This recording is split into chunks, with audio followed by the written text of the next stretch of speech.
Yesu ashimwe, Yesu ahimbazwe cyane kuri uyu munsi w'iyinga, umunsi w'icumweru. Ndabasuhuje bavandimwe, Imana ibahe umugisha mwinshi cyane. Uyu munsi nateguye ikiganiro dusangira ciza. Ni ikiganiro kiza gukemura ibibazo abantu bibaza bijyanye n'ivugabutumwa. Noneho umuntu ava hano akajya kubwiriza mu rusengero, abandi hari abo tubona bari kubwiriza mu mijyi, mu mihanda cyangwa ahantu hahuriye abantu benshi, tukabaseka bamwe tukavuga atari ko buriya bari kumwumva se, buriya se bimumariye iki? Abandi ugatega ukajya ahantu ukajya kwigisha ubutumwa bwiza bwa Yesu Kristo mu byumba by'amasengesho n'ahandi. Uyu munsi ndaza kukubwira ibanga cyangwa se ibanga riba mu kubwiriza ubutumwa, kuko si ikintu cyo gukora gusa, bifite inyungu. Ese izo nyungu ni izihe? Siri ya kuvuna nafsi, wala the mystery of soul winning. Iryo niryo somo ngiye kukuganiriza.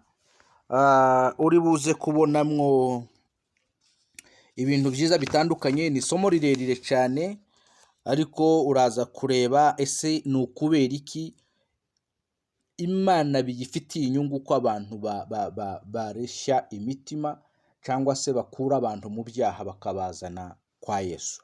Imana ibifitemo izihe nyungu? Kwa nini kuvuna nafsi ni ya muhimu sana kwa Mungu? Icyo kintu uraza kucumva, ibintu bigera nko kuri 4 biragufasha cyane, kandi uraza kumva ikintu cy'umusaruro gikomeye cyane.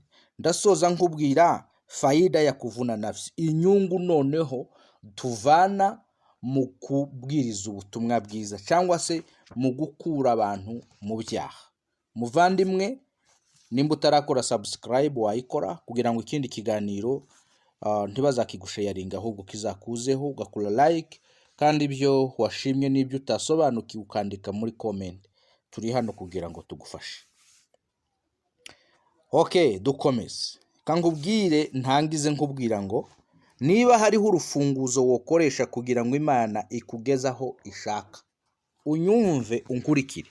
Niba hariho urufunguzo wokoresha kugira ngo Imana ikugezaho ishaka, ni ukuvuga ubutumwa bwo kubohora imitima, ni ukuvuga ubutumwa bwo kuwininga souls, bwo kureshya, bwo gufata imitima.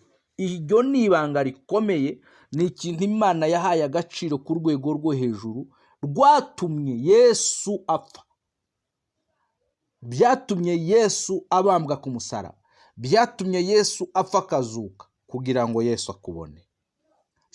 Nimba hari ikintu rero wakora gikomeye cyane kugira ngo Imana ikugeze ku byo nawe ushaka, ni ukubwiriza ubutumwa bwiza. Mu Bakorinto ba mbere ibice 3:9 haravuga ngo kuko twembi Imana ariyo dukorera, namwe mukaba umurima w'Imana n'inzu yayo. Uyu ni Pawulo.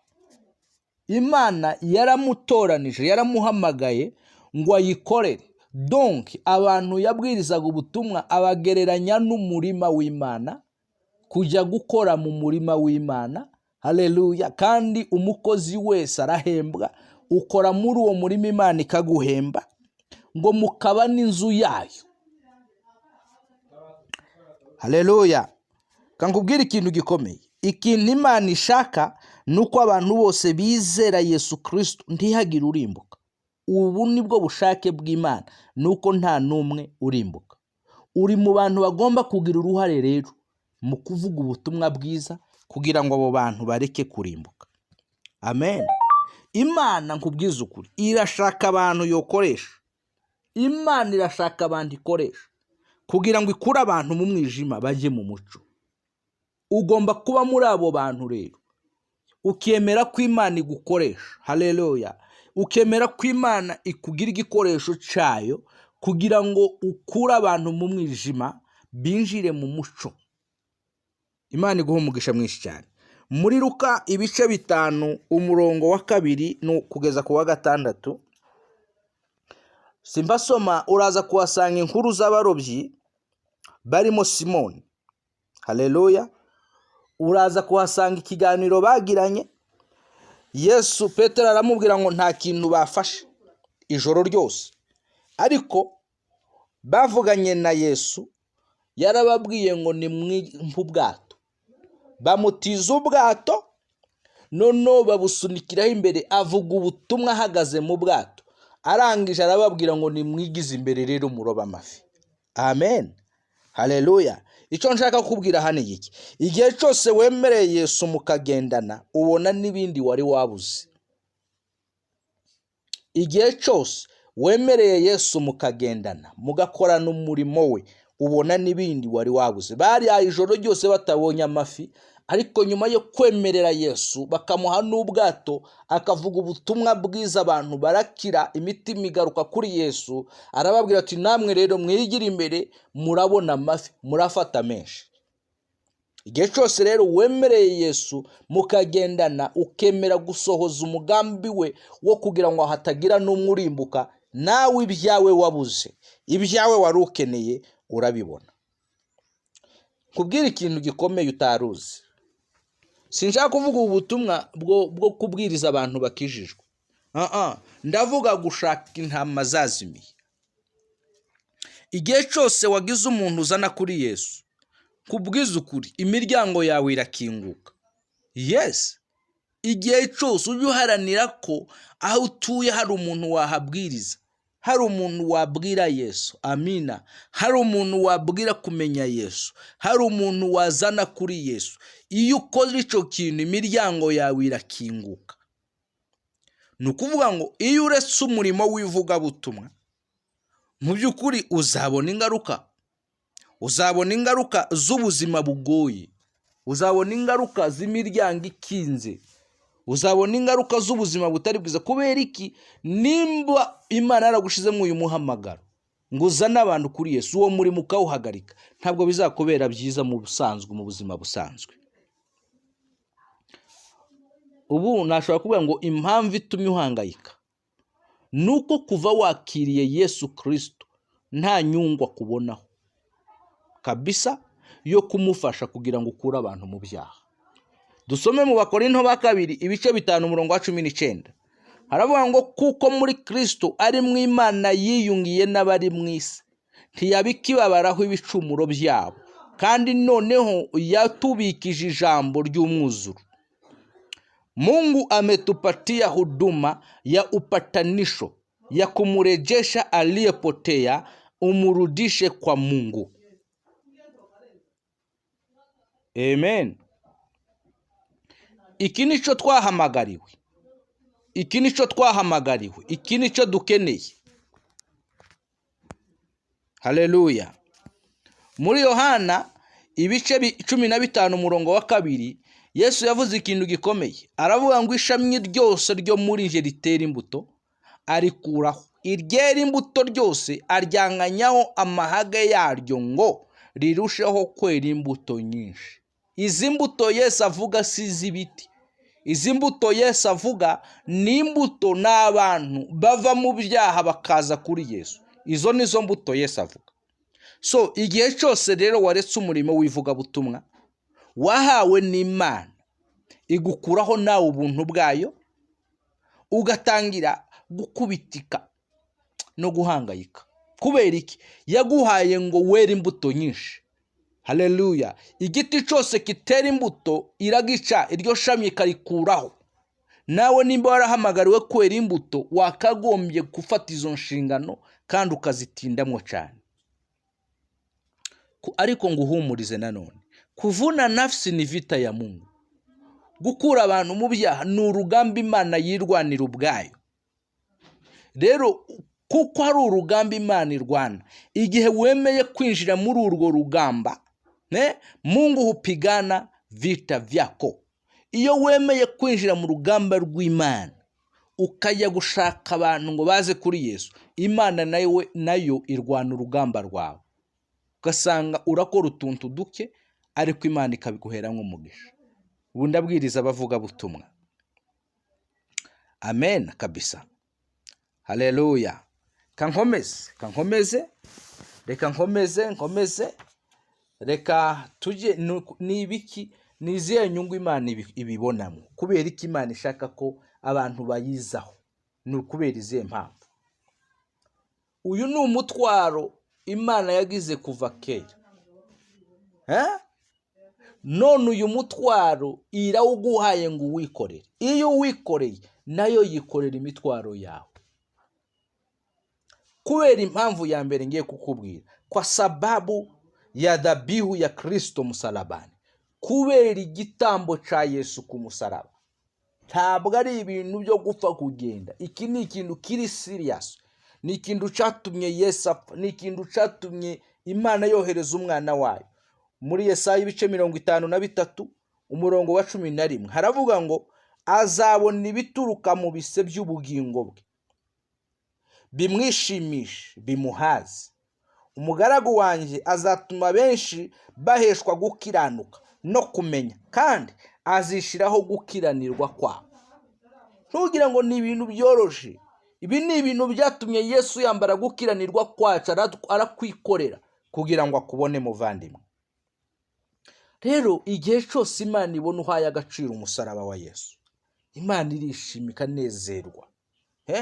Kandi ni twebwe bo guhamya ubwo butumwa, ni twebwe bo kuvuga iyo mirimo Yesu yakoze ku musaraba. Mu bintu byose tugomba guhomya Yesu bavandimwe. Haleluya. Mu bintu byose, nubona uri mu materaniro ntibavuzemwo Yesu, nubona uri mu itorero ntirivugamwo Yesu, n'iry'imishinga n'amaproje n'ibindi, attention, uzibaza ikibazo gikomeye cyane. Igihe rero Yesu atwishimiye kubera ko duhamya imirimo ye, natwe aradushimisha mu mibereho yacu ya buri munsi. Haleluya. Nimba Yesu anejejwe nuko hari umurimo wakoze, yego nta kintu ubonye, wabwirije nta n'itike ufite, wabwirije nta n'ikintu, ariko Yesu yakwishimiye akanezezwa n'umwanya wafashe n'ubwitange wakoresheje kugira ngo ushimishe umusaraba, ushimishe Imana. Imana nayo ikora uko ishoboye ikagushimisha mu mibereho yawe. Amen. Haleluya. Haleluya. Igihe cyose rero twikoreye cyangwa se igihe cyose tuvuga ubutumwa bwiza bwa Kristo Yesu, kubwiza ukuri, Imana nayo yikorera imitwaro yacu ikadukemurira ibibazo, kuko twakoze inshingano. Nujya mwivuga butumwa ntukinube, nujya mwivuga butumwa ntukavuze ngo nta bantu bakirijwe. Wowe wakoze inshingano zawe, nkubwiza ukuri, nubikorana umutima wose, Imana izikorera ibibazo byawe. Imana izagukemurira ibibazo, Imana izikorera imitwaro yawe. Kubwira icya kabiri, ni kwa sababu ya thamani ya nafsi, ni ukubera agaciro ubugingo bufite, because of the value of soul. Kubwiza ukuri, ubugingo bwose burigise cyangwa se buzimiye, nafsi yoyote inayopotea, hicho ni kitu kibaya sana, kibaya sana, kibaya kabisa. Imana ubugingo buyifitiye agaciro gakomeye cyane, bufite valeur iri hejuru cyane. Mariko ibice 8 umurongo wa 36 n'uwa 37 haravuga ngo kandi byamumarira iki gutunga ibintu byose byo mu isi niyaka ubugingo bwe? Mbese umuntu yatanga iki ngo acungure ubugingo bwe? So ubugingo bufite agaciro gakomeye. Nubona hari umuntu urokoye ubugingo bwe, uzaba ukoze igikorwa gikomeye cyane, gikomeye. Impamvu umuntu ari uw'agaciro nuko yaremwe mu ishusho y'Imana. Ubisome mwitangira igice cya mbere umurongo wa 36. Kubwira icya gatatu, kwa sababu maisha ni mafupi. Mu by'ukuri nuko iki gihe ari kigufi, nuko igihe ari kigufi. Amena. Uwo muganira uyu munsi ejo uja kumushaka bakakubwira ngo nta kibaho. Rero ni igihe cyacu rero cyo gukoresha iki gihe kigufi kugira ngo hatagira umuntu urimbuka. Harimburwe n'iki duhari. Nimuhaguruke bavandimwe aho muherereye hatandukanye. Si ukujya mu rusengero. No, kora icyo bita evangelism explosion. kora ikiganiro n'umuntu, mubwire Yesu aho mwicaranye, aho mukorana mu kazi. Haleluya. Uwo mugendana, mubwire Yesu, mubwira umusaraba wa Yesu akizwe. Ibyo bintu ni ingenzi kuko ubuzima ni bugufi. Yakobo igice cya 4 umurongo wa 14 haravuga ngo nyamara mutazi bizabejo, mbese ubugingo niki? Muri igihe kiboneka umwanya muto kigaherako kigatamuka. Uko niko ubuzima bumeze, niko ubugingo bumeze. Kubera rero umwanya ari mugufi w'ubugingo w'ubuzima, niyo mpamvu tugomba guhagurukana umwete wose kugira ngo turebe ko turokora abantu bakava mu mwijima. Kubwira icya 4 ni naco canyuma kiranakomeye, ni ukubera ko ikuzimu hatagenewe abantu, kwa sababu kuzimu siyo ya wanadamu. Kuzimu ni ya shetani na mapepo wake. Niyo mpamvu Satani ashaka abantu cyangwa se akora uko ashoboye kugira ngo abone abantu azatwara ikuzimu. Muri Yesaya ibice 5 umurongo wa 14 haravuga ngo ikuzimu habaye ikirura, hasamishije akanwa kaho bitagira akagero, maze abantu banjye uko bangana bahamanukana icubahiro cyabo, ndetse n'uwo muri bo binezereye bagwanamo. Muri Matayo 25 umurongo wa 41 haravuga ngo azabwira n'abari ibumoso ati nimuva hondi mwabivume mwe, mujye mu muriro w'iteka watunganirijwe umwanzi n'abamarayika be. Ikuzimu naho umwanzi n'abamarayika be. None Satani arashaka ko atwara abantu muri uwo mwijima w'icuraburindi. Amen. Ni ingenzi rero cyane. Icya 5 kankomeze mwihangana, ni kwa sababu ya bidii ibilisi ili apate wengine. Nuko shetani we, murebe ibiri mu isi, ni murebe abavuga ubutumwa ni bangahe, murebe ibigaragaza Imana, murebe ku ma social media aho bavuga Imana ni hangahe, naho ugize ngo uvuga Imana hari aho bakubwira ngo ariko ibisi byo, kubera urahavuga Imana. Kubera ko Satani rero, kwa sababu ya bidii ya ibilisi ili apate wengi, Satani yarahagurutse mu buryo bwose. Ja kuri TikTok ngo heze urugero, urebe ukuntu abantu biyambika ubusa mu buryo butangaje. So hari ibintu bikomeye Satani yahagurutse kugira ngo abantu benshi barimbuke. Natwe rero abakozi b'Imana tugomba guhaguruka. Mu byahishuriwe Yohana ibice 12 umurongo wa 12 haravuga ngo nuko rero wajuruwe namwe abarimo nimwishime, naho wowe wasiwe nawe wanyanja we mugushije ishano, kuko Satani yabamanukiye afite umujinya mwinshi, azi yuko afite igihe gito. Satani afite igihe gito, ahagurukanye umwete wose, ahagurukanye imbaraga zose kugira ngo arebe abafata. Icya 6 ni kwa sababu ya pendo la baba yetu kwetu, nukubera impamvu z'urukundo rw'Imana idukunda. Kubera izo mpamvu tugomba guhaguruka tukavuga ubutumwa bwiza, tukarokora abantu benshi ntibaje mu byaha. Amen. Petero wa 2 ibice 3 umurongo w'9 haravuga ngo umwami Imana ntitinze isezerano ryayo kuko bamwe batekereza yuko iritinza, ahubwo itwihanganira idashaka ko hagira n'umwe urimbuka, ahubwo ishaka ko bose bihana. Amen. Imana irashaka ko abantu bose bihana. Imana irashaka ko hatagira n'umwe urimbuka. Imana nicyo igushakira ngo uhaguruke, abantu babone ubutumwa bwiza, bumve Imana, bahereko bakizwe bave mu byaha. Imana iguha umugisha muvandimwe, kandi mukomeze mugubwe neza.